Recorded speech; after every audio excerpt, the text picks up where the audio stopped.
talleres, en seminarios, en congresos y en la televisión evangélica. Ya no solo simples predicadores, sino ahora apóstoles y profetas instruyen a una generación nueva sobre esta bendición y la manera de reclamarla. Creyentes individuales e iglesias enteras siembran extensamente en el reino y se preparan para la lluvia temprana y tardía, seguros de que esta bendición estará a la mano, al alcance de quien quiera tomarla. Más aún, con abundantes testimonios, la televisión evangélica enseña que quien no es rico es porque no es cristiano o porque no tiene fe. Es innegable, hermanos, que la Biblia habla de la prosperidad.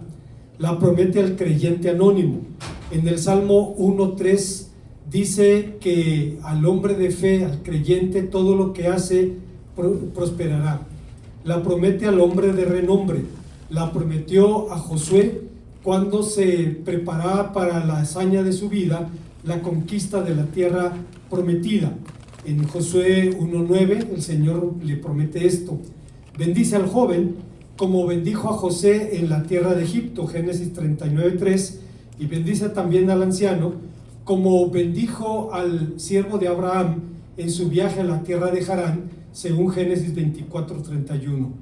Desde el siervo hasta el rey, todos pueden encontrar abrigo bajo la sombra de sus alas. Difícilmente hay un tema más frecuente en la predicación evangélica y la razón es evidente: normalmente todos queremos prosperar. Nuestro desafío radica en todo caso en entender la prosperidad y cómo obtenerla, pues como resulta evidente, no todos tenemos el mismo concepto de prosperidad. Afortunadamente la Biblia viene en nuestro auxilio y nos habla del asunto, y no solo nos instruye sobre la prosperidad, sino que nos entrega en charola de plata las llaves de la verdadera prosperidad. Veamos cuáles son. Antes, hermanos, de pensar en las enseñanzas de este pasaje, debemos recordar que en la palabra de Dios frecuentemente encontramos la idea de la bendición de Dios expresándose de forma material. Más aún, en el mundo judío, la bendición siempre es material, siempre tiene un sentido material. No tiene el sentido espiritual que eventualmente los cristianos le damos, como recordaremos, por ejemplo, al apóstol San Pablo, quien dice: bendito sea Dios quien nos bendijo con toda bendición en los lugares celestes en Cristo Jesús. Para los judíos tiene un sentido estrictamente material, y basados en esa mentalidad, hoy en día la teología de la prosperidad ha permeado al mundo evangélico, razón por la cual necesitamos valorar a la luz de la Biblia que enseña la Escritura al respecto. Nuestro tema se titula Las llaves de la prosperidad, basado aquí en Deuteronomio 10 del 12 al 13, y hay cuando menos 3 ideas que presenta el autor sagrado. La primera llave es el temor reverente. Como señalamos anteriormente, es lógico y hasta natural que deseemos prosperar. Incluso es moral, porque es moralmente bueno que deseemos para nuestros hijos mayores bendiciones que las que hemos recibido. Cuando digo esto, siempre viene a la memoria de un servidor, don Tomás Medina. Tomás Medina fue un luchador social en la comarca lagunera, un hombre que fue capataz de una hacienda, estamos hablando de principios del siglo pasado, pero en algún momento descubrió la brutalidad del trato de los hacendados con los peones, y de pronto cambió de bandera, abrazó la causa agrarista. Esto hizo que el patrón le pusiera precio a su cabeza, y por años vivió a salto de mata, huyendo de la ira del patrón. En el año 1936, el reparto agrario permitió que el general Cárdenas repartiera más de 500,000 hectáreas de las mejores tierras del país en la comarca lagunera a los campesinos pobres, y de pronto su condición cambió radicalmente. Es verdad, no eran dueños de la tierra, pero podían beneficiarse de ella y heredar también los beneficios. El hermano Tomás luchó por eso, y cuando triunfó la causa agrarista regresó a su pueblo como un héroe, como una figura social. Pero horrorizado, de pronto descubrió lo que la súbita prosperidad trajo a esos campesinos. El que se emborrachaba un día, ahora tenía dinero para emborracharse 3 o 4. El que tenía una mujer podía tener 2 o 3. y de pronto aquella prosperidad se convirtió en una situación que causó estragos sociales en la comunidad, y él pensó que la solución, como él había pensado, no era de orden económica, sino que tenía que haber otra solución para los males de su pueblo, y escuchó el evangelio y empezó a creer y a compartir. Él llegaba al lugar donde ahora está la iglesia, allí en el pueblo el ejido se llama La Purísima, y llegó allí, y en los pueblos los que venden algo ponen una bocina en la azotea y allá anuncian, el que vende chicharrones, el que vende qué sé yo, está anunciando lo que vende, y él vendía el evangelio, él comunicaba el evangelio allí, llegaba solito, abría el lugar, predicaba, cantaba, recogía la ofrenda que él mismo daba, oraba para terminar, cerraba y se regresaba a su casa, y lo hizo por años hasta que Dios estableció la iglesia allí. Vivieron tiempos difíciles cuando eran perseguidos, y su esposa en algún momento le pidió a Dios que Dios no le diera a sus hijos la pobreza que ellos habían vivido, que les diera prosperidad material, que los enriqueciera, cosa que efectivamente Dios hizo. Tuvieron varios hijos, la mitad de ellos creyentes, la mitad no creyentes.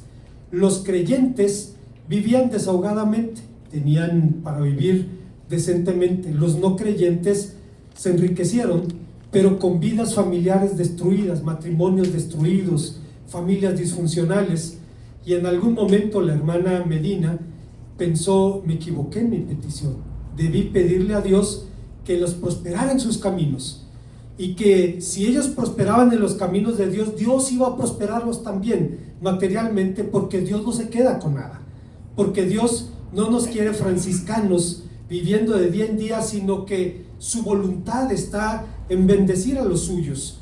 Decía Sammy, el hijo de la hermana Dinora, decía: ahora he entendido que el propósito de un padre cristiano es hacer que todo lo que él ha generado y ha producido, los suyos disfruten de eso.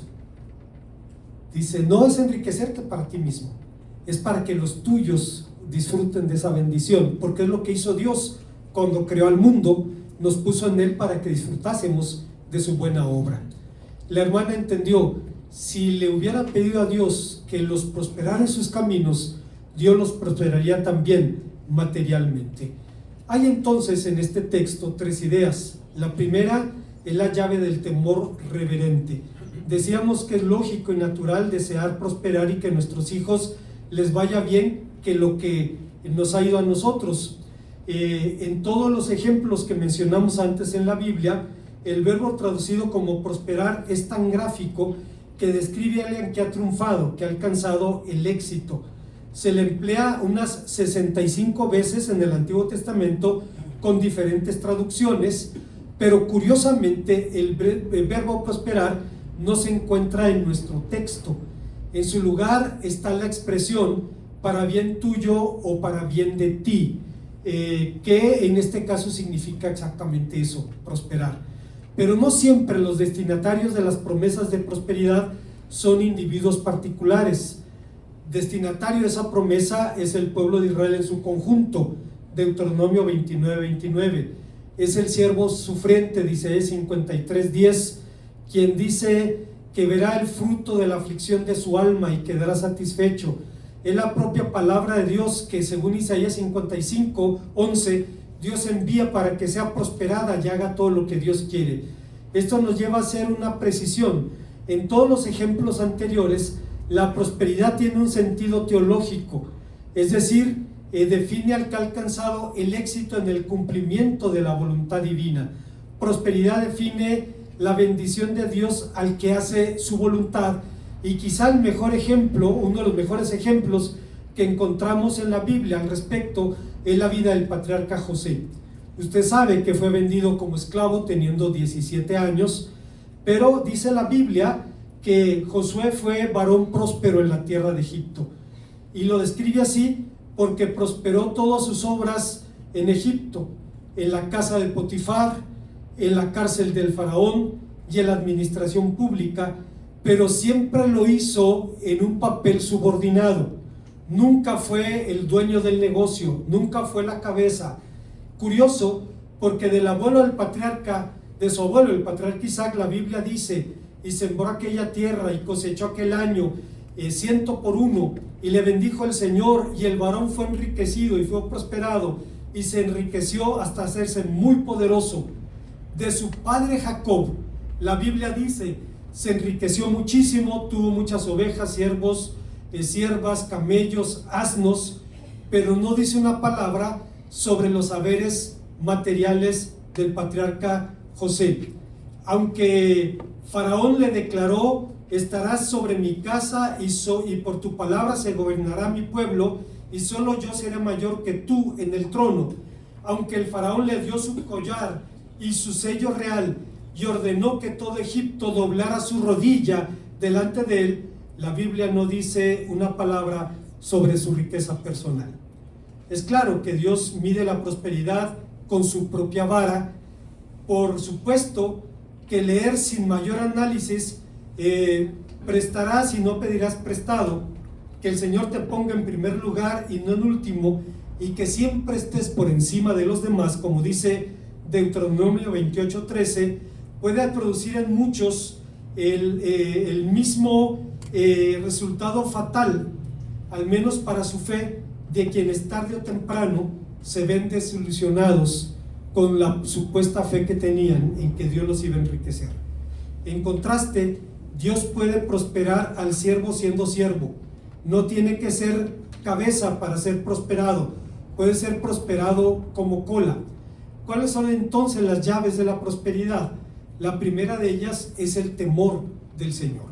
Este es un término interesante porque en el Nuevo Testamento se usa la palabra phobos para hablar del temor a Dios. Y ustedes saben que en español tenemos no menos de 500 palabras con el sufijo phobos: zoofobia, gerofobia, acrofobia, homofobia, etcétera, etcétera. Son más de 500 palabras, si mal no recuerdo. Pero aunque la palabra fobia se usa para describir el temor de Dios, eventualmente tenemos problemas para entenderlo.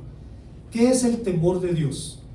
En general, debemos decir que el temor del Señor es el sobrecogimiento del alma humana que reconoce su pequeñez delante de la santidad de Dios. Pero existen dos niveles del temor de Dios: el más elemental y visceral, el miedo al castigo, y el más elevado, el respeto religioso, el temor reverente.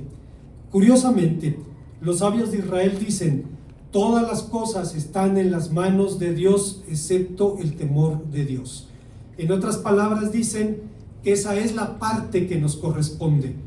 Dios no nos impone temerle, Dios no nos impone amarle, pero si lo conocemos, normalmente temeremos y amaremos a nuestro Dios con un temor reverente, con un respeto religioso, y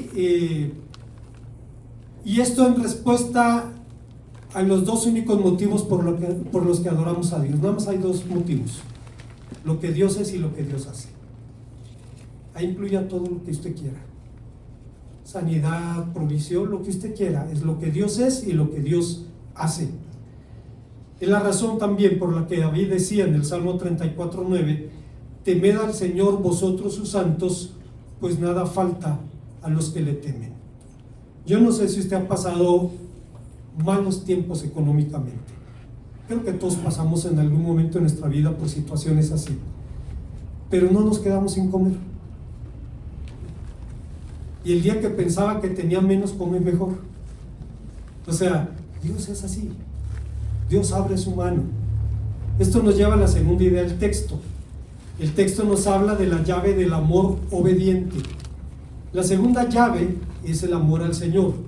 A diferencia de lo que ocurre en el idioma griego, donde existe un glosario vasto para matizar el amor, la palabra hebrea que se traduce como amor, la palabra ahav, abarca todos los aspectos de las relaciones humanas. Esa palabra se usa en árabe. Aquí a la vuelta hay un negocio, los dueños se llaman Dalila y Rey David, y tiene un niño que se llama Habib. Habib en árabe significa amado y viene de la misma raíz ahavá en hebreo, que significa amor.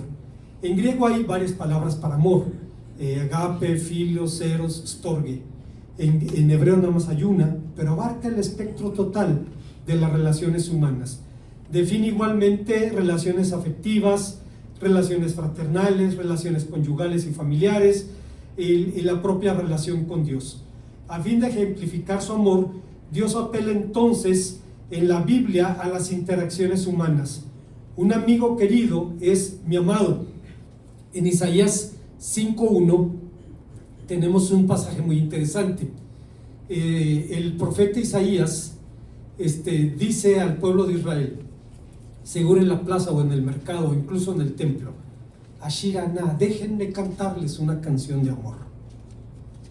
Y empieza a cantar: tenía mi amado una viña en una ladera fértil, la cuidó, la fertilizó, construyó una barda, un lagar para oprimir las uvas, y esperando que diera uvas dulces, dio uvas amargas. A todos nos gustan las canciones de amor. Es uno de los temas más populares de todos los tiempos. Pero de pronto cambia el discurso del profeta y dice: esa vid que produce frutos amargos sois vosotros, casa de Israel. Déjenme cantarle a mi amado una canción de amor. Curiosamente, hermanos, digo entre paréntesis, los cristianos reconocemos a Abraham como el padre de la fe, pero los judíos lo reconocen como el amigo de Dios o el que ama a Dios. Porque cuando Dios habla de Abraham, no dice Abraham el que me cree, dice Abraham mi amigo, Abraham mi amado. Podemos recordar también que trágicamente la maldad humana pervierte los mejores dones de Dios. Las relaciones que deberían ser de bendición son motivo de burla.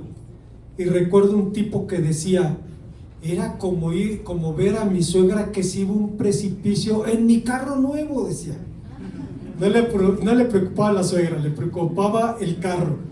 Y podemos ver, hermanos, que a pesar de que lo que el mundo, la cultura dicen, una nuera y una suegra pueden amarse intensamente. Recuerde usted Ruth 4:16: no me pidas que te deje ni me aparte de ti, porque donde quiera que fueres iré yo, tu pueblo será mi pueblo, tu Dios será mi Dios. Así me haga el Señor y hoy me añada que solo la muerte hará separación entre nosotras. Por esa misma realidad, hermanos, la Biblia habla, entre comillas, de la enfermedad de amor, es decir, la compulsión sexual o la obsesión enfermiza por una persona. Y recordará en el segundo libro de Samuel, capítulo 13, que un hijo de David se obsesiona con su media hermana al punto de violarla. Decía que estaba enfermo de amor, y dice, y luego la aborreció con más fuerza con la que la había amado. No era amor verdadero, era obsesión, era compulsión sexual. Y de pronto vio lo que había hecho y rechazaba lo que había hecho la persona de la mujer. Salió perdiendo de todas las maneras. Todo esto nos demuestra que por la enorme complejidad de las relaciones humanas se hace necesario que para que el amor merezca tal nombre deba tener una base más sólida que los sentimientos. José dice que el amor acaba, y sí, el amor de los sentimientos acaba. Sabemos ahora, empezamos a entender la fisiología del amor. Sabemos que es una respuesta del sistema endocrino que descarga un cóctel de hormonas que hace que el enamorado se comporte como drogado. Los que tuvimos hijas quinceañeras y las vimos ilusionadas con un pelado que no nos gustaba, le decimos: míralo, está feo, está chaparro, está panzón. Bueno, la muchacha haga cuenta que le está leyendo el Cantar de los Cantares: mi amado es rubio y blanco y distinguido entre 10,000. Es el enamoramiento, pero el enamoramiento pasa entre 6 meses y año y medio más o menos. Cuando el enamoramiento termina, la relación termina o se transforma. ¿Se transforma en qué? En la decisión de amar a un ser humano que tiene defectos como yo, pero que quiere compartir la vida conmigo. Y a partir de ese momento, el enamoramiento idealiza y sueña. El amor verdadero ve la realidad y la acepta, si el hombre no la puede cambiar, pero se esfuerzan juntos para hacer ayuda idónea. Bueno, sabemos, hermanos, que el amor entonces necesita una base más sólida que los sentimientos. Esa base es la voluntad, y es la razón por la que San Pablo, en su hermoso himno al amor de 1 Corintios 13, dice: este amor del que hablo es lento para perder la paciencia, procura ser constructivo, no es dominante ni posesivo, no está ansioso por causar una buena impresión en el otro, no tiene ideas exageradas de su propia importancia. El amor guarda las debidas formas, no busca su propia ventaja, no es quisquilloso, no tiene en cuenta lo malo, ni se regocija cuando ve maldad en los otros. Al contrario, se alegra cuando ve prevalecer la verdad. El amor no tiene límites en su resistencia, no tiene fin en su confianza, no pierde jamás la esperanza, puede resistirlo y sobrevivirlo todo. De hecho, es lo único que permanece cuando todo lo demás ha decaído o ha caducado. Hay momentos en los que puede ser hasta sano decir: qué feo debe ser tenerme y perderme. O sea, cuando alguien da su amor todo y el otro no responde, pues te la pierdes, amigo. Pero en términos normales, hermanos, en una situación normal, dice Pablo, no es orgulloso, no es obsesivo, no busca provocar una buena impresión. Dice, no pierde la esperanza, puede resistirlo y sobrevivirlo todo. El único que permanece cuando lo demás ha caído o ha caducado. Amor es una decisión, pero es claro que el amor bíblico posee también un elemento emocional. Claro que es emocionante amar, y es más emocionante cuando somos bien correspondidos. Hace unos años, uno de los amigos de mi hija en la iglesia, mi hija le preguntaba: ¿y te gusta la chica? Sí. ¿Ya se lo dijiste? No. ¿Por qué? Porque es muy bonito amar en silencio. ¿Qué de bonito tiene amar en silencio? Díselo. Si te responde, entonces es bonito, y si no, voltea tus ojos para otro lado. O sea, ¿cómo estás allí con un amor platónico? No se trata de eso. Le decía, bueno, el pelado ya tiene casi 40 años y sigue soltero, así es que sigue con la idea de que amar en silencio debe ser muy bonito. Es emocionante, especialmente cuando somos bien correspondidos. Pero el amor no es sentimental en su esencia.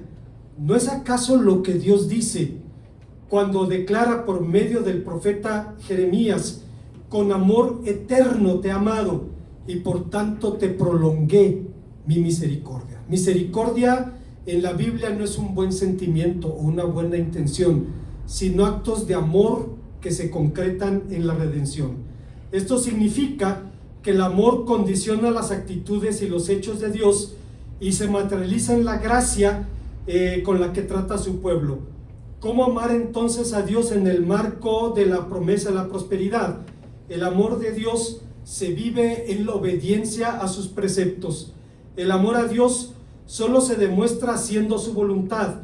Comentando la súplica evangélica de hágase tu voluntad en los cielos y en la tierra, el doctor Martin Lloyd-Jones, un hombre que sabía sobre la obediencia, voy a hacer un paréntesis, he hablado varias veces de él, fue un predicador británico, pastor de la abadía de Westminster, quien era médico de profesión. Sus amigos le decían el doctor porque lo era. Era médico de cabecera de la reina Isabel II, pero siempre luchó con el llamado al pastorado, y un día decidió dejar la carrera de la medicina para hacerse pastor. Dios le cambió de posición, pero no de patrona. Dejó de ser el doctor de la reina para ser el pastor de la reina, y fue un predicador muy influyente en el siglo pasado. Dice sobre esta frase de hágase tu voluntad en el cielo como en la tierra, dice Lloyd-Jones: en los cielos la voluntad de Dios siempre se cumple de manera perfecta. En la Biblia solo tenemos tenues metáforas sobre esto, pero son suficientes para saber que si algo es característico del cielo, es que todo y todos giran en torno a Dios y que todos están ansiosos por glorificar y engrandecer su nombre. Los ángeles, por así decirlo, están siempre prestos a volar cuando Dios lo diga. En los cielos, el deseo supremo de todos es hacer la voluntad de Dios y con ello alabarlo y adorarlo, y debiera ser el deseo de todo cristiano genuino que fuera exactamente igual en la tierra. Pero la obediencia es más que un buen deseo. La obediencia es, decía Juan Calvino, el verdadero culto a Dios, y todo lo demás son sus simples apéndices. De modo que la segunda llave de la prosperidad nos enfrenta a la obediencia personal, que nos enfrenta también a preguntas ineludibles. ¿En qué área de mi vida me es más difícil la obediencia? En el amor y aceptación de mi prójimo, en el orgullo, en la arrogancia, en el ámbito sexual o moral, en la pereza física o espiritual, en alguna forma de idolatría. No debemos olvidar que Dios toma muy en serio las actitudes y las acciones con las que respondemos a su llamado. Hay una tercera y última enseñanza. El texto nos enseña que la tercera llave de la prosperidad es la llave del servicio exclusivo. Esta llave tiene que ver con el servicio al Señor, pero es necesario aclarar que servir en este contexto no define actos de asistencia o servicio personal, que tampoco hay nada malo en ello. Hace 8 días hablamos del profeta Eliseo, que fue llamado por Dios para servir, atender personalmente al profeta Elías, y los comentaristas bíblicos dicen que Dios lo llamó al apostolado de las cosas pequeñas. Esto me recuerda a uno de los escritores católicos más leídos por evangélicos, el padre Henry Nouwen, un padre holandés, murió hace unos años. He hablado mucho de él. Él era un sacerdote, era profesor de Yale, de Harvard y de Notre Dame, es una vaca sagrada. Y un día fue a un lugar llamado El Arca, donde había una reproducción, una puerta del cuadro El regreso del hijo pródigo de Rembrandt, que lo impactó, se apoderó de él, entendió que hablaba de la parábola del hijo pródigo, empezó a obsesionarse con la parábola y cambió su vida. Cuando Dios tocó su corazón con el cuadro de un pintor protestante, de Rembrandt, Nouwen dejó Yale, Harvard y Notre Dame para irse a servir como capellán en el Arca. El Arca es una institución de enfermos mentales, a pastorear, con todo respeto, loquitos y a los que los cuidaban. Uno se pregunta, ¿un enfermo mental no necesita escuchar que Dios lo ama, que Dios está con él, que sigue siendo objeto de su amor? El que cuida a un enfermo mental no necesita escuchar que Dios está en el control, que Dios sigue guiando las cosas al fin que le glorifican. Él decidió dejar la cátedra para convertirse en apóstol de las cosas pequeñas, saludar a un enfermo mental, orar por él, leerle un pasaje de la Biblia. ¿Por qué no? También lo necesita. No significa actos de asistencia personal cuando hablamos de servir a Dios, aunque no los excluye.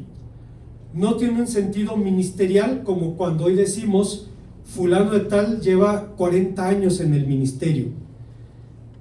Cualquier pastor hoy en día duplica o triplica en tiempo el ministerio del apóstol San Pablo, pero no con los mismos frutos. Hay una pequeña diferencia, ¿no? No con los mismos frutos como pastor, evangelista, maestro, teólogo, etc. No tiene ese sentido.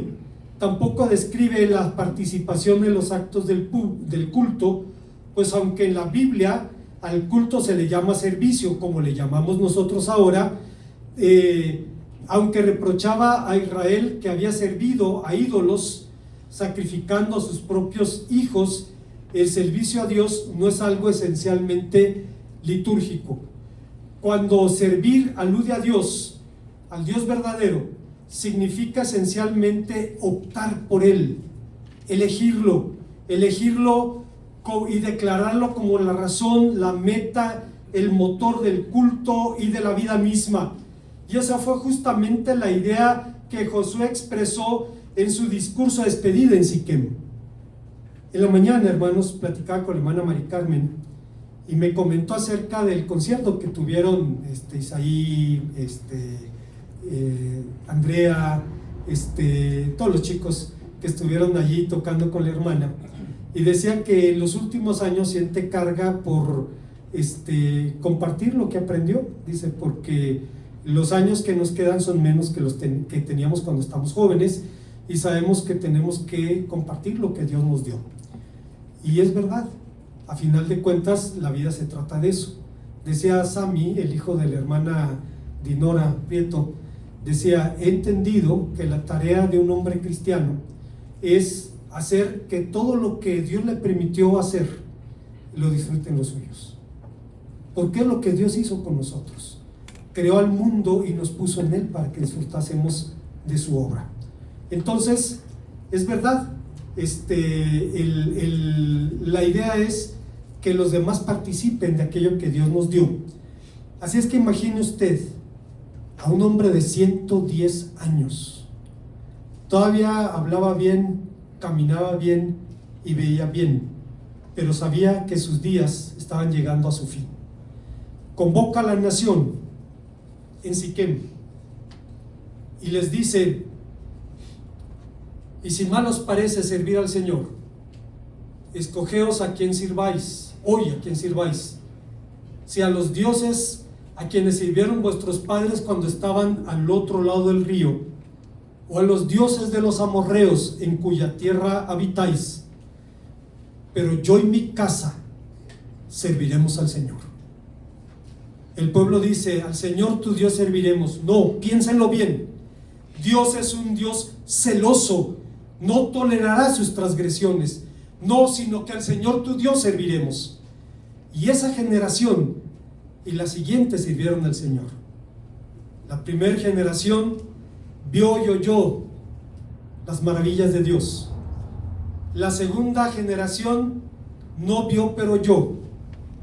La tercera generación ni vio ni oyó. Y parece repetirse en nuestro mundo cristiano. Fue la idea que tenía Josué en su mente. Una vez definida nuestra lealtad única, es imprescindible obrar en consecuencia, porque cualquier persona o cosa puede ocupar el lugar único y exclusivo de Dios y convertirse en un ídolo. Alguien dijo al respecto: según la Biblia, el pecado de idolatría se define como lealtad equivocada, o para usar una palabra técnica, como idolatría.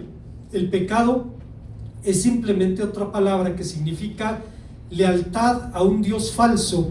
El pecado básico es el hecho de la idolatría, el esfuerzo de fundar la vida y darle sentido solamente en base a seres finitos, excluyendo al ser infinito. Llamamos a ese olvido de Dios idolatría porque la criatura ocupa el lugar del Creador, pero como la fe, la idolatría también es una actitud comprometida. De hecho, es una especie de perversión de la fe. Igualmente, hermanos, hoy en día, lamentablemente, podemos ver ministros y ministerios que giran en torno al dinero. Estaba sorprendido en la semana cuando escuché una noticia de la mujer de un predicador en Chiapas que engañó al esposo con el entrenador de su gimnasio, y luego fue a la casa de la suegra y sustrajo 12 millones de pesos de las ofrendas para llevárselas con su amigo. Aquí está de escandalizar por el lado que usted quiera. Malo la infidelidad, malo guardar el dinero de la obra. El dinero no es para guardarlo, hermanos, es para usarlo. Es para usarlo en el reino. ¿Cómo puedes guardar 12 millones de pesos? O sea, ese dinero no se está usando para lo que lo dieron. Y la otra, porque estaba en la casa de la mamá del pastor. O sea, por el lado que usted le busque, pero a final de cuentas es exactamente lo mismo. Tomás de Kempis decía, en consecuencia, no pueden llamarse mercenarios los que buscan las consolaciones, no dan pruebas de que son más bien amadores de sí mismos que de Cristo, los que solamente piensan en su felicidad y ganancia. En suma, es imposible servir a dos señores sin importar lo que diga lo contrario, alguien que se disfrace de profeta o se disfrace de apóstol.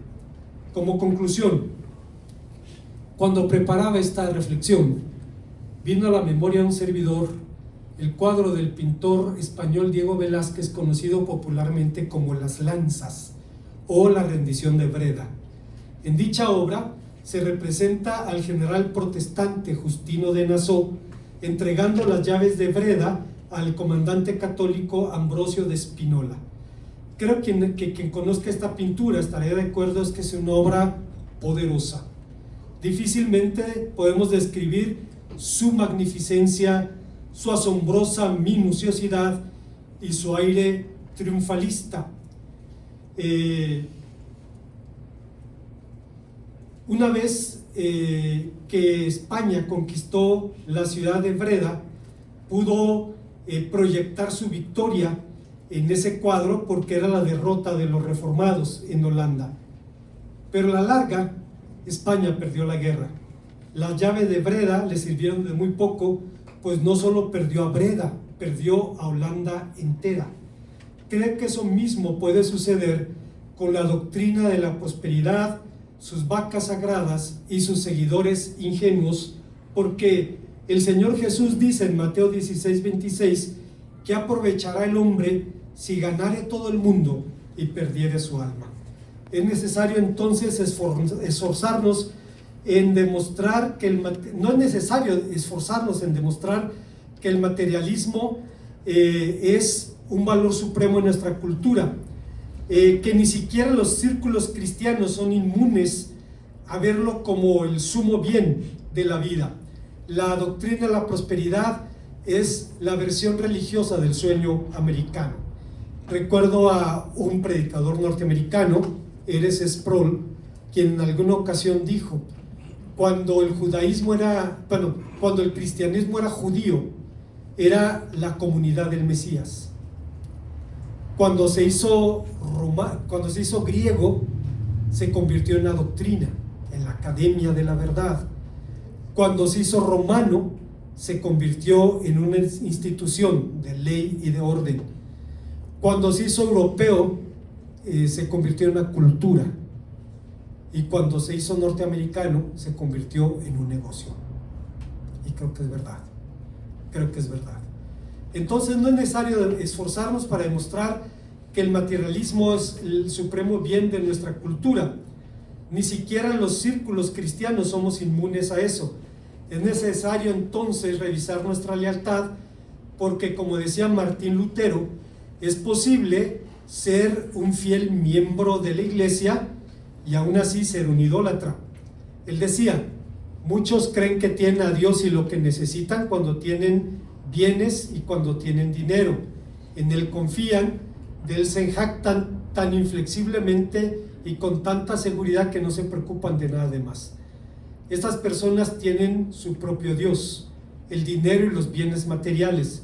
Sobre ellos ponen su corazón, y este es el ídolo más popular sobre la faz de la tierra.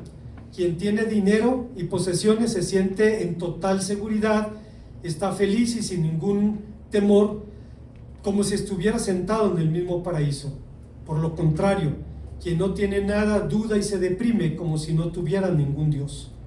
Muy pocas personas encontraremos que estén de buen ánimo y sin aflicción, aunque no tengan ningún dinero, pues lo opuesto está adherido y es inherente a la naturaleza humana hasta la tumba.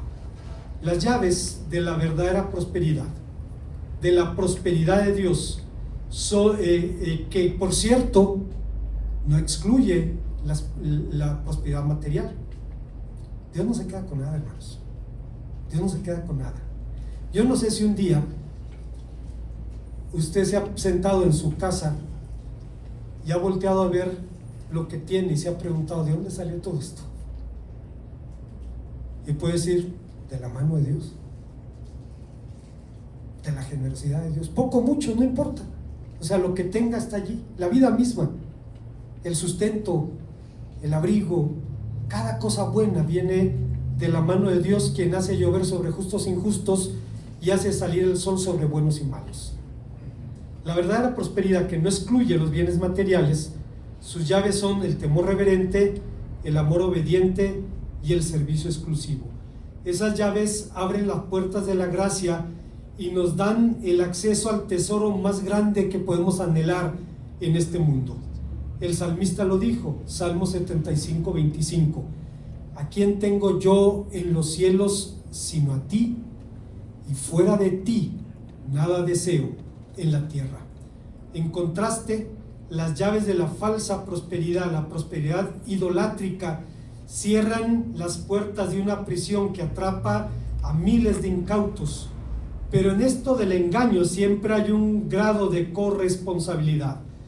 Cuando alguien te aborda en la calle y te ofrece una alhaja de oro por una mínima fracción de su valor, y la compras creyendo que hiciste el negocio de tu vida, y a los 2 días ves que el dedo se te pinta de verde, la pregunta es: ¿quién quiso engañar a quién? ¿Quién quiso engañar a quién? Así es que es víctima por dejarse seducir por una oferta de prosperidad barata, por la simple sugestión de su propia necedad o ambición. Claro que no. Este pasaje nos habla acerca de la promesa de prosperidad. No usa el término, aunque Reina Valera lo utiliza, pero en hebreo dice letop leja, para bien tuyo, para bien de ti, que a final de cuentas significa lo mismo. El mundo evangélico se encuentra secuestrado por predicadores de la prosperidad, pero sus ingenuos oyentes, la única prosperidad que verán será la de los que los esquilan, la de los que les cortan la lana.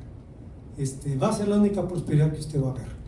Recuerdo, decía mi hermano Gus, de su mamá, la hermana Mari, dice: mi mamá fue a tercero de primaria. Dice, llegar a Cristo le costó. La ganó el hermano Odilon Rodríguez, que era brutal a su hora de predicar. Llegaba a una casa y le decía: ese ídolo maldito, quítelo de allí. Así era él, y Dios lo usaba. Dios sabe dar golpes derechos con palos chuecos. Bueno, llegó el hermano Odilon, le predicó por meses y ella se burlaba del pastor. Un día llega el pastor con una actitud muy sombría y le dice: Mari, vengo a hacer algo que nunca pensé que iba a hacer contigo. Dice, se pone en pie y dice: en el nombre de Cristo Jesús, me sacudo el polvo de la ropa y de mis pies. Dice, no volveré a venir a molestarte, que Dios tenga misericordia de ti. Se da la media vuelta y dice la hermana Mari, dice, se clavó una angustia en mi corazón. Dice, pero todavía no doblaba su rodilla. Fue a buscar una hermana de la iglesia del pastor y le dice, ese, si fuera pastor, vendría por su oveja. Pues ahí va la hermana a decirle al pastor y ahí viene el pastor de regreso. ¿Es cierto lo que me dijeron? Sí. ¿Estás consciente de lo que significa? Sí. ¿Sabes a lo que tienes que renunciar? Sí. Pues el hermano la abrazó, lloró con ella, oró por ella. Y decía la hermana Mari, crecí en mi iglesia amada. Pero cuando el pastor muere, llega la teología de la prosperidad. Y una mujer con 3er año de primaria, no tenía formación académica, tenía formación bíblica. Dijo, esto no es de Dios. Esto no es de Dios. Y dice, veía a mis hermanos estrellarse en el foco como las palomillas hasta quemarse. Y para ilustrar la prosperidad, pues el pastor puso la Cherokee Apá en la puerta del templo para que vean que Dios sí cumple caprichos, ¿no? Y la hermana dice, con dolor en mi corazón tuve que abandonar a mi amada iglesia porque predicaba otro evangelio. Las llaves de la prosperidad bíblica son esas: el temor reverente, tiene que ver con el amor exclusivo, tiene que ver con el servicio exclusivo, y dice el pasaje que leímos, para que tengas prosperidad. Oremos a nuestro Dios. Gracias, Padre, por tu palabra, porque nos permites venir a ella y encontrar claridad en tus enseñanzas, por las que te rogamos se encarne en nuestra vida y nos permita, Señor, vivir en consecuencia. Te pedimos esto en el nombre de Cristo. Amén. Voy a suplicar a mis hermanos diáconos que